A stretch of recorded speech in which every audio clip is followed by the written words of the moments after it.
Hello, everyone, and welcome to the Wolfpacker Show. My name's Ethan McDowell, and I am joined by Noah Fleischman. And we're going to have a little bit of basketball and football talk today. Miami is in town this weekend for a primetime matchup with the Pack in Carter Finley Stadium. It's going to be a very exciting 8 p.m. kickoff with some exciting stakes attached to it. Both teams coming off of ACC wins. Both teams have beaten Clemson in the past month. And it's an interesting matchup. Kind of reminiscent of one earlier in the season for the Pack, which we'll get into. But also, Noah, you were just at a men's basketball exhibition game, so we're going to talk about that as well.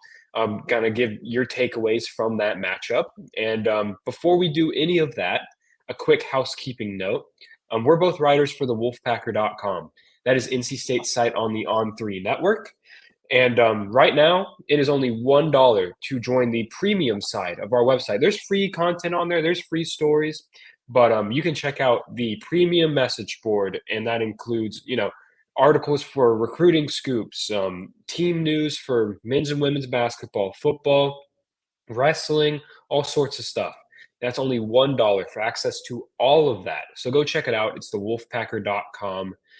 And please subscribe. We really appreciate it. And, we really appreciate you listening as well. And let's not waste any more time, Noah. Let's get right into it. You saw NC State men's basketball play Mount Olive last night. Just overall, obviously it wasn't on TV. It was only on radio. So you were one of the few people who actually saw what happened in PNC Arena last night. It was a 10-point win for the Pack. How should I be feeling about the men's basketball team after your first chance to see them in a full game?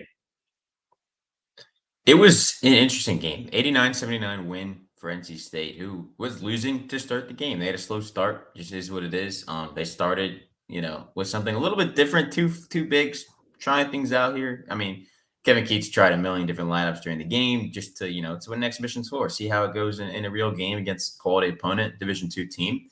But NC State was losing. They came back. They took control of the game, but they did get outscored in the second half.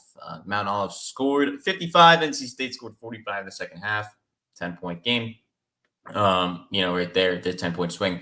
And the thing I think that was most concerning is defense.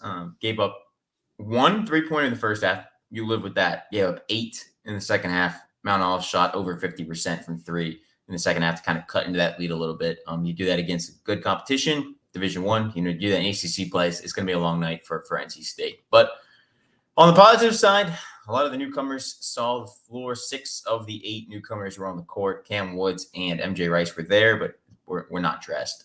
So it was interesting. 5 guys scored in double figures, balanced scoring. That's going to be the name of the year, I think. Kevin Keats talked about it after the game, saying this is what this team is. There's not going to be a guy that goes out there and scores 20 points a night like they may have had last year with 2 players. But he said they can get people to 20, 25 points if they get them going. So we'll see how it goes throughout the year. But 5 players in double figures. And the most impressive number, DJ Burns, a guy who dealt with a lot of foul trouble a year ago. Took him 21 minutes on the court to get his first foul called. He only finished with 1 foul. He played 24 minutes on the night. So good to see him play a lot of minutes. He was productive, 50% shooting, and he stayed out of foul trouble. So I think it was a win at NC State's book. I mean, they won on the scoreboard. I think they also won, off the scoreboard too. Yeah, and I think Noah, I think your take is one of the more reasoned, measured ones I've heard from that exhibition. There's been a lot of pushback on social media about, how can you only beat this Division II team by 10 points? It's important to stress it's an exhibition game. Keats was probably trying a lot of stuff, just seeing what's going to work, and then we'll see him implement what did work in the regular season starting next week. So don't panic. It's just an exhibition game. And it's the preseason rule, right? Take all the good stuff as signs of things to come, and dismiss all of the negative stuff as growing pains early in the season, right? So, no, thanks for going to that. Thanks for providing full coverage with some really cool player observations over on the Wolfpacker.com as well. Go check that out. And tonight I will be at the women's basketball exhibition game. against Catawba, and that'll be a fun matchup. It'll be the first time to see a new look Wolfpack. Only 5 returning players on the team this year, and 6 scholarship newcomers. It'll be an interesting matchup. It'll be cool to just see all the new players on the court together, see how the returning players like Isaiah James and Sanaya Rivers have progressed. And so that tips off at 7. It's at Reynolds and it's free to go. So I would never pass up an opportunity to go to a game at Reynolds for free. That arena is just so cool. So go check it out. And if you're unable to go, I'll be there. There's no radio or TV broadcast for this game, so that's another reason to subscribe to the Wolfpacker.com. I'll be posting live updates on our message board, and I'll have multiple stories after the game as well. So go check it out. And I also wanted to mention that the women's basketball team got a huge commitment last night. Zamaria Jones, a 5-star point guard, ESPN's number 17 recruit in the country, committed to the Wolfpack over schools like Alabama and plenty of other like major Power 5 programs. She is an elite point guard, one of the best players in the country, and how NC State holds commitments from 3 really good prospects. So with the early signing window opens November 8th. So that class can become official very quickly. So that's exciting. All right. And that's our basketball segment for the day. And now we're going to dive all the way into football like we usually do on our Thursday shows. Noah, Miami's in town. They're an interesting team. Tyler Van Dyke is one of the best quarterbacks in the conference, or he was for the first half of the season. Right now, he ranks second in the ACC with 269 passing yards per game. That's really good. He missed the Clemson game with an injury, but it returned against UVA. He is not at the top of all of the statistical categories for that, but all of his per game averages are very impressive. He has 16 touchdowns and 8 interceptions. That 8 interception number is definitely worth monitoring because if you look at his past 3 games, all ACC games, matchups against Clemson, UNC, and UVA, he's thrown at least 2 picks. He is not really taking care of the ball that much. So that's something to keep an eye on. He forces the ball downfield. And while he is one of the best deep passers in the country, he has a PFF grade above 90 when he's throwing the ball 20 yards or more downfield, which is an elite grade. It is worth monitoring because he is not too accurate. And the rest of the team is very solid. You have a really solid backfield with them. Henry Parrish Jr. and Donald Chaney Jr. They have 454 yards and 375 yards respectively. And then they have a really talented defense, one of the best pass rushing teams in the conference. Noah, before we dive more into the detailed numbers, just what are your overall thoughts on Miami from what you've seen, from what you see watching them earlier this season, scouting them, just your overall opinions on the Hurricanes? They're a good team, quality players. Mario Cristobal is, one of the best recruiters in the country. With a team like that's coached by him, they're going to have really good players in the team. Just the only problem they've had is closing games. I think they struggle with that. We saw what they did against Georgia Tech. We were watching at the same time. That was early in the year, texting back and forth like, "Oh, there's no way they can blow it," and they fumble it. We know what happens in that game. And then, against Virginia last week, Virginia took them to overtime. And I think that, is showing of, this team isn't an unbeatable team. They've got 2 losses. They've took the overtime with the Cavaliers, a team that has 2 wins this year. So I think that's the biggest takeaway of they struggle closing out games. So if NC State can be there with them either in the lead or within a score in the 4th quarter, I think there's a really good chance that the Hurricanes will gift the Wolfpack something, whether it's a turnover or just, an easy drive downfield, something. It seems like Miami finds a way to make things interesting at the end of the game. So if State is either ahead or within a score, I think they've got a really good chance of pulling it out. Yeah, that's an interesting point too, because if you look at it, so far this season, NC State is 3-1, 3-1 in one-score games this season. They've been pretty good in clutch scenarios so far this year. So that is worth monitoring. I agree. That is something to watch for sure. Um, let's dive in kind of to each side of the ball. We touched on the offense. Mentioned Tyler Van Dyke. Uh, I mentioned he forces throws down the field with those 8 interceptions, but man, I have to reemphasize that he absolutely can cause a lot of problems for NC State this year. Right now, on it, I mentioned his deep passing. He has completed 15 of 29 throws, 20 yards or more downfield for 7 touchdowns and 4 interceptions. That's an impressive number. That's really impressive. His offensive line is really good, like really, really, really good. If you look at it, they have only allowed pressure on 19.6% of his dropbacks this season. That's ridiculous. That is a very impressive number. And for that reason, he's really good against the blitz because the teams will send pressure, but the offensive line picks it up no problem. And because of that, Van Dyke identifies the one-on-one matchups and completes 71.4% of his passes for 8 touchdowns and 2 interceptions when teams send those extra defenders in pass rushing scenarios. So worth watching him, and a lot of those throws are going to go to Xavier Restrepo, who is like far and away Tyler Van Dyke's number 1 target.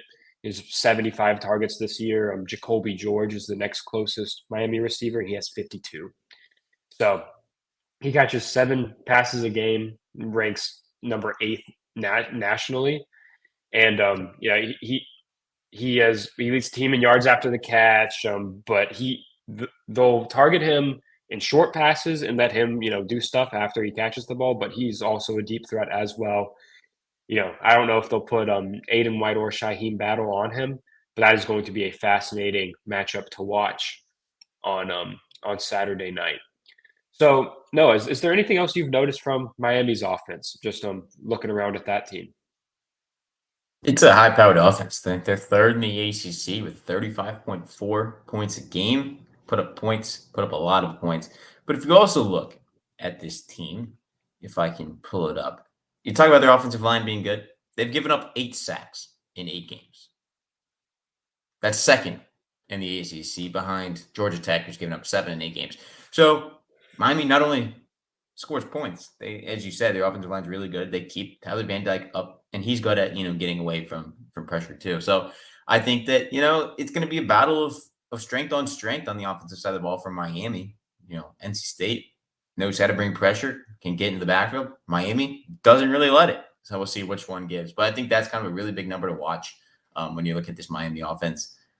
They're really good, but they're good because they keep him on his feet, Tyler Van Dyke. We'll see if NC State's able to break that trend or if Miami continues, because I think that's going to be one of the bigger points if you want to keep Miami off the scoreboard, is getting pressure on Van Dyke. Not only getting pressure, but hitting him, taking him to the ground. Mario Cristobal kind of talked about it in his press conference this week, where they said NC State will let the quarterback know they're coming. And so I think he kind of is alluding to maybe he thinks there's some late hits or things like that. Something to watch. Maybe he'll be on the referees about if he's already mentioning it on his Monday press conference. It's going to be on his mind. But I think that's something good about this NC State D-line. When they get to the quarterback, they're going to let him know that they got there, and they're going to keep hitting them until they can finally get a sack. So we'll see what happens. But rattling Tyler Van Dyke is going to be something that's hard to do. I think this NC State D-line is able to do it. And he's also a little banged up. He missed the game a couple weeks ago with an injury, came back. So we'll see if, maybe – I don't want to say you ever want to hurt a player, but a couple hits, maybe he gets a little more banged up, and you see what happens there. Whoa! All right. I'm not saying to hurt him. I'm just saying, like, if he's playing banged up, he gets hit a few times, it's going to have an effect on his play. Absolutely, and I mean we've seen NC State rattle opposing quarterbacks multiple times this year, right? I mean, you saw them do that against Louisville big time. Kind of a similar matchup, right? Jack Plummer is one of the best deep passers in the country too. Not the most mobile guy, kind of just like Van Dyke. But NC State did a great job, kind of putting pressure on him, not giving him time to throw, and forcing him into some mistakes. So I wouldn't be surprised to see a similar game plan against against Miami that we saw against Louisville. I mean, shoot, we saw how successful that was against the Cardinals. So we'll see how that goes for them. And because it's such a talented offensive line, it's not exactly a unit where I think you can just show like, all right, we're coming, we're blitzing. Luckily, that's not Tony Gibson's thing. He's going to throw a ton of different looks at you. He's going to have like 8 guys at the line and then have half of them drop back. He's going to be having no one up at the line and then blitz everybody. He's going to keep things interesting that way. He's going to throw a lot of different looks. That's why this NC State team has been such a good pass rushing team this year. So that'll be worth watching. It'll be fun to monitor as well. All right. Turning it to the other side of the ball, Miami's defense. It starts with one guy, in my opinion, and that is arguably, I'd say, the second best true freshman in the ACC behind NC State's own Kevin Concepcion. Ruben Bain Jr., just an elite edge rusher, just really, really good for a true freshman. He has 6.5 sacks this year. He had 2 against UVA. And he had his PFF pass rushing grade is 90.4. Again, that's like it's hard to get higher than that on PFF, especially at this point in the season through 8 games. So he's someone NC State's going to need to know where he's at all times. He comes off the edge pretty much exclusively. So, it's going to be a challenge for the tackles. I'll be interested to see maybe do they put him on the left side of the defense and try to see if Jacarius Peak can protect against him, or do they match him up with Anthony Belton, or maybe a little bit of both. It's going to be a challenge for whoever has to block him, and that's going to be interesting to see. The main guy though on their defense that I think everybody knows at this point is Cameron Kinchens. He is arguably the best safety in college football right now. He was a first-team All-American last year. He's played 6 of the 8 games this year, but is still second on the team with 41 total tackles. He's just a very, very talented player. He had a pick 6 against UVA last week, and he has 3 interceptions so far this year. Just an all-around great safety. Another guy where MJ's just going to have to know where he is on the field at all times, because he is not only a physical tackler, opportunistic playmaker, but he'll jump in a passing lane, he'll create a turnover, and he'll make life very difficult for the opposition. And they've been really solid against the run too. This is just a really, really solid defense. I mean, they're lead the conference with 86.9 rushing yards allowed per game. And if you take out KC's 50-yard rush, NC State averaged 0.5 yards per run against Clemson. You're probably going to need more success than that against the Hurricanes just to keep them balanced. But Noah, did I miss anything? Is there anything on the Hurricanes defense that you've noticed that you think is worth keeping in mind going into this matchup? No, I don't think you really missed anything, when you talk about their key players and things like that. But we talk about how good their scoring offense is. The scoring defense is 4th in the country. It's 4th in the ACC at 20 points a game. NC State's at 22. They're right behind them at 6th. So that's something interesting. It's been 2 really good defenses, as you've kind of touched on there. But we talked about sacks and how good the sacks are, their offensive line. They also can get to the quarterback. 27 sacks, 2nd in the ACC. NC State's 3rd, 24. So these defenses are really similar in their ability to keep teams low scoring and be able to get to the quarterback. So I think it'll be interesting to see, how this happens. We saw this last week a little bit. Clemson has really good defense, and NC State was kind of able to take advantage and minimize their offense. So we'll see if that can happen again. If NC State wants to have a successful Final Four games, we definitely know the defense is going to be the one to lead the way. And this is going to be a pretty big opportunity at home. Night game. It's going to be fun. What color uniforms they're wearing, we'll find out soon. Maybe all black, maybe red and white. Who knows? I know people have their opinions. I personally like the all black. Yeah, I mean, they have a little bit of a winning streak right now with the traditional uniform combo. I wonder if they'll just go with the superstition there and stick with that. They've But won 10 in a row in the white, red, white. So we'll see what they can do. And before we go to break, real quick here, I think we need to recognize the third phase of the game. Um, Special teams is going to be a huge factor. It always is, but especially in this game. I mean, if you look at Brashard Smith, Miami's kick return, he's the best in the ACC. 32.9 yards per kick return this year. That's really impressive. Colin Smith needs to get that ball out of the end zone. Just take it through. Do not give him a chance. UVA tried pooch kicks. It didn't really work either. So, and I know NC State's tried pooch kicks against Marshall, and that didn't work. So my bet is they're just telling Colin Smith, "Hey, just kick that thing, get it through the end zone, and let that be that." So, you hope they can take Bashard out of the game. And then, you look at their field goal kicking. They have the most accurate kicker in the ACC. Andres Borregales. He has made 15 of 16 field goals this year. That's a 93.8% accuracy with a long of 50. He's really good. Um, he is a really talented kicker. It's not really like against Clemson. You were pretty happy just bending and not breaking against them because their kicking situation's not that good, and you could count on like a missed field goal like they did against the Wolfpack. Yeah, Borregales isn't going to miss, so that's just something to keep in mind. He's a really talented kicker. All right, we'll be right back with some predictions. But first, I want to shout out our sponsor, Game Time. Game Time is a ticket buying and selling marketplace.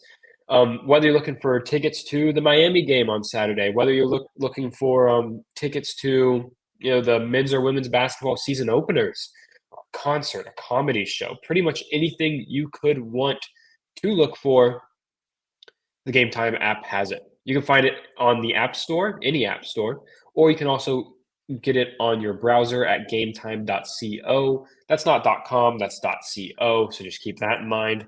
Right now, I'm using the app. I use it all the time. The My favorite part of it by far is when you log on and you look at it, you can see exactly the view from where you'd be sitting in the venue. So right now, I have it pulled up for the UNC NC State game in November. And you can see when you pull it up, if you're watching on YouTube, I'll hold it up to the screen. You can see exactly where you would be watching from if you bought the ticket. Right now, the cheapest ticket for the UNC game is $73. That's a pretty great deal considering where the seat is, too. So go check that out. And if you do, use code Wolfpack. That's all caps Wolfpack for $20 off your first purchase. It's a steal. You're going to the UNC NC State game for like just over $50. Like, shoot, that's great. So go check it out. It's the Game Time app or gametime.co on your web browser. And all right, let's get back into it, Noah. It's prediction time. We're going to start with the spread like we do every week. Right now, Miami is favored by 4.5 points. I believe that has moved 0.5 points since it opened. Noah, just how are you feeling about NC State being a home underdog for the second week in a row? They are a home underdog. This time the spread's a little bit more in their favor. Mm-hmm. Clemson opened as a 10-point favorite, closed around 9 or 9.5. But yeah, Miami's a 4.5-point favorite. They are the 6-2 team coming into the game. NC State 5-3, respectable record, but Miami does, have the win, have a couple wins under their belt. So we'll see what happens. But I think the Wolfpack cover yet again. They didn't start off as too well of a against the spread team, but I think down the stretch they're gonna play well and cover this 4.5-point spread. Yeah, I'm kind of surprised after you saw Miami go to overtime against UVA and then NC State win like they did against Clemson. I was kind of surprised they opened as a. I thought it was going to be like Miami like a point and a half, or maybe even a toss up. Like I think it's too high. I'd pick NC State to cover. I think pretty comfortably. Um, so going off of that, the over under it's 45.5 right now. That's like fairly high considering where we've seen a few of the totals for NC State this season. But no, if you were a betting man, What would you go with? Over or under 45.5? Well, if you think about it, NC State has put up 24 points almost every game, feels like. So that would get you halfway there. So now if you think, well, does NC State's defense hold Miami to 13? Does it hold it to 21? That's where you're gonna be interesting. But I say it's the under. The under will hit. Don't take my advice. This is not betting advice, but I think the under. Absolutely. I'm taking the over. I think it's going to be a deceptively high scoring game. I think I could see a lot of forced turnovers leading to a lot of short fields for for both offenses, and that leads to a lot of points. So I'm picking the over here. Again, that's not betting advice. Don't listen to us and go if you're in a betting legal state. Go place a bet on whatever app you choose. Follow your own heart, but that's where we lie on it. Um, over 44, or over 45.5 for me, under for Noah. And now let's stop beating around the bush. Let's get to it. I think NC State's going to win. I think they are going to win this game 27-24. I think it's going to come down to last minute field goals. I think the defenses will kind of ratchet down in the second half. Offenses will settle into the game. It's going to become a field goal battle. And I think Braden Narvison hits one in the final minutes that gives NC State a win here. And then for what feels like, what actually, it is the third straight home game in a row, I think the defense will pull off a last minute stop and help NC State leave with a win here. Um, I think, Tyler Van Dyke's turning the ball over, and NC State takes advantage of that. They have all year. Um, I think it's going to be tough to reliably move the ball on Miami's defense. I think it's a really, really good unit. But I think if they get some short fields, Robert and I dials up some shot plays like he's been doing the past couple weeks pretty well. Um, I think NC State will, continue to carry on the momentum he's got going right now and come out with a win in Carter Finley Stadium in prime time with some big names in attendance recruiting as well. You can check that on the Wolfpacker.com. But it's a big weekend all around for NC State. So Noah, let's hear it. What is your prediction for the game? I think it is a close game, low scoring game. It's like one of those games where you look at NC State's schedule, 4 games to play, all winnable games. We're talking about Miami, though. I think it's like 17-14. But I do think the Pack wins. I do think the Pack wins 17-14. Low scoring game, two elite defenses in the ACC going up against each other. Miami hasn't seen the 3-3-5 all year. It's the first game they're going to play against it. I think that plays in NC State's favor. Tyler Van Dyke he's seen it on film. He's probably seen it in his life playing football and playing college football. But it's different, right, when you play it for the first time in the year. So I think that gives the edge to NC State. I do think we're going to make some bold predictions in a second, but I'll make one now. I do think State records multiple turnovers. I think they do it. I think their defense is able to get it done. Yeah, I totally agree. We can go right into the bowl predictions too. I mean, I think that's a good pick. I think they're going to force multiple interceptions. I think they're going to keep that streak going against Van Dyke. And more specifically, I think Bishop Fitzgerald is going to get one. I think he is due. I mean, if you go back and you look at his JUCO highlights, like that man is a ball hawk. And he hasn't necessarily come up with the turnovers yet, but it's coming. And trust me, when he gets the ball in his hands, he is an underratedly fast guy on this team, and you'll see that if he catches an interception, you'll see him turn on the jets and see him make something happen there. But shoot, I mean, the secondary it really stepped up against Clemson. I think it's quickly developing into a really really good unit. In fact, maybe even like the strength of the defense by the end of the year. I think it's deep at this point. I mean, you have 3 safeties who I think you'd be very comfortable with starting, right? And that's despite losing two members of your safety rotation this year. So and then of course you have Shaheem Battle and Aiden White, reliable corners on the outside. Robert Kennedy has just been awesome at nickel this season. And then when you roll out the dime package, true freshman Brandon Cisse, if you go and watch the Clemson game, he's progressing really fast. There's a reason there was a lot of excitement around him going into the season, and he's already taken some steps forward that should give State fans some reason to be excited. But so yeah, I'm going multiple interceptions. I think NC State will be able to cover Miami, and Van Dyke will force a couple throws, to turn into interceptions, and it'll be an exciting one. All right, let's dive into the rest of our predictions. Rushing. This might be a tough one today because it is going to be tough to get rushing yards. Neither of us thought KC would be pacing the pack against Clemson, but that's what he did with his 50-yard rush, the longest of the pack season. Noah, who is going to lead NC State in rushing? These are bold predictions, right? We're going Yep, bold here. absolutely.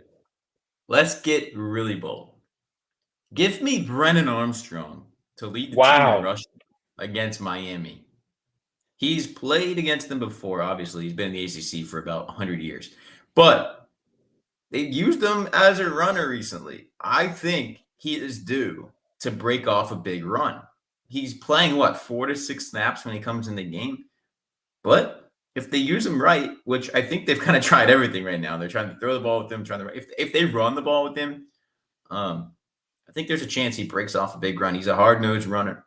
He can get down and basically turn to a big-bodied running back when he's running the ball. So I don't know if they use him as a running back. They have tried that, though. I think it more of be a quarterback draw type thing or maybe a little trick play. I mean, you could line him up at receiver, bring him on the end around like KC and try it that way, too. I mean, Robert and I has a lot of things up his sleeve, but I'll take Brennan Armstrong lead the team rushing. Man, that is a bold prediction, Noah. I like it. I'm going to go with Delbert Mims. Because if you go and watch the UVA Miami game, UVA actually had some success running up the middle. Miami's too fast, too disciplined to allow much stuff on the outside. But up in the middle, they had like a surprising amount of success. UVA did. So, and Delbert Mims is your best chance running between the tackles. So I'm gonna go with Delbert Mims here. I was so tempted to pick Jordan Poole, but I'm not going to. I don't think he'll get the volume necessary. But I love him getting moved to running back. I think he could absolutely play a role down the stretch here this season. It sounds like he's running the ball and catching the ball well out of the backfield in practice. So that's something interesting to monitor. But I think he could be a playmaker down the road. If nothing else, just another short yardage back. He's a physical blocker, and you basically add like an old school fullback to the rotation with Poole in the lineup, which is cool. And all right, so those are our picks. Brennan Armstrong and Delbert Mims. I hope that's bold enough for y'all. After I feel like we've been a little bit vanilla in our projections so far this year. But all right, receiving. This is one of those where it can be a safe bet. I mean, KC has been the best freshman wide receiver in the country, potentially, certainly in the ACC. Noah, who's going to lead NC State in receiving against the Hurricanes? I'm going to keep going bold. You know what? We go to, easy of, we're going to take the guy who's statistically most likely to do it. No, when these are bold predictions, we're getting bold today. So give me Keon the Saint. I 2 like big the pick. catches against Clemson. I think he's, gaining confidence again. They target him like he's the number 2 receiver. He hasn't put the production of number 2 receiver up yet. I think that happens this weekend. Miami's going to key on at number 10. Somebody needs to step up. And I think it's going to be Keon the Sane stepping up and making his impact felt against the Hurricanes. MJ Morse had said something interesting in his press conference this week where he was talking about the big third down throw he had to Keon against Clemson. And he's like, I don't really need to see Keon. I just know he's going to be where he needs to be. He's a senior. He's a captain. He's a reliable player for the Pack. And MJ Morse knows even when the pocket's collapsing around him, even when there's defenders right in his face, he knows the second he can peer around that Keon's going to be exactly where he needs to be. And in a game where he's going to be facing a lot of pressure, a lot of blitzing, which has really just been the blueprint for defenses against NC State this season, that's going to be important. Having a safety net as a safe, reliable receiver. And shoot, you can pick KC or Keon for that. But I'm gonna go with KC here. But I think Keon is a great pick, and I could absolutely see him leading the team in receiving. But I'll go with KC. You know, what's new? He's one of the best freshmen in the country. He's going to be a freshman All-American and a very good player at NC State for a long time. All right, tackling. Last week was the first week that Peyton Wilson did not lead NC State in tackling. Of course, he took a minor injury where he left early in the game, or late in the game, I should say, to prevent him from leading the team in tackling. But Sean Brown did. I forget. Did either of us pick? Did either of us pick Sean Brown last week? I can't even remember. But No, I think we picked Peyton Wilson last week. yeah, it's the logical pick. So Noah, who do you have pacing the team in tackles this week? I'm gonna take Sean Brown. I think he is playing that next level defender, that he is, capable of doing. Peyton Wilson, yes, he's gonna get tackles. He's gonna play on Saturday. He's gonna play well. But Sean Brown's been playing out of his mind recently. He can play all over the defense. He can play basically all three positions at safety and a linebacker. And I talked to him yesterday. I have a story out soon. He jokingly wants to play on the defensive line. I think he could play everywhere on this defense. I think that is true. And he's just got a knack for getting himself to the ball and making a tackle. Give me Sean Brown with another big day, another double-digit tackle day coming for Sean Brown. He's someone you could. I mean, he played outside linebacker on that final drive against Clemson. I think, like, if he was just playing that permanently, I think they would feel pretty good. I mean, he's just such a sound tackler, fast, makes plays, and he's playing faster, right? I think as he was learning, getting his first major game reps this season, it started out a little slow for him, but I mean, he's progressed faster than maybe anyone on the team. He's played really, really, really good football over the past month. So great pick. I'm going to go with Peyton Wilson. I'll take the easy picks this week.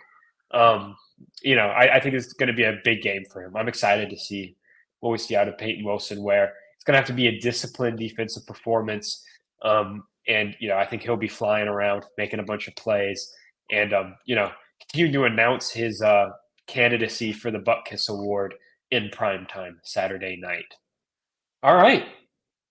I believe that's the show, folks. Thank you so much for listening or watching, however you're consuming this podcast. We really appreciate it. The momentum is turning in a positive direction. It's exciting. This is a big game for NC State, and if they win it, then the ball's really rolling for the Pack. So we're gonna have a lot of pre-game, post-game, during game content up on the wolfpacker.com. So go check it out. Only $1 to subscribe to the premium stuff. Noah and I work really hard to get a lot of content up there. So it would mean a lot if you guys go and give it a read. Again, thanks for listening. Thanks for watching. Thanks to our sponsor, Game Time. And we will talk to you Sunday morning after the Wolfpack play Miami. Thanks so much and have a good Thursday.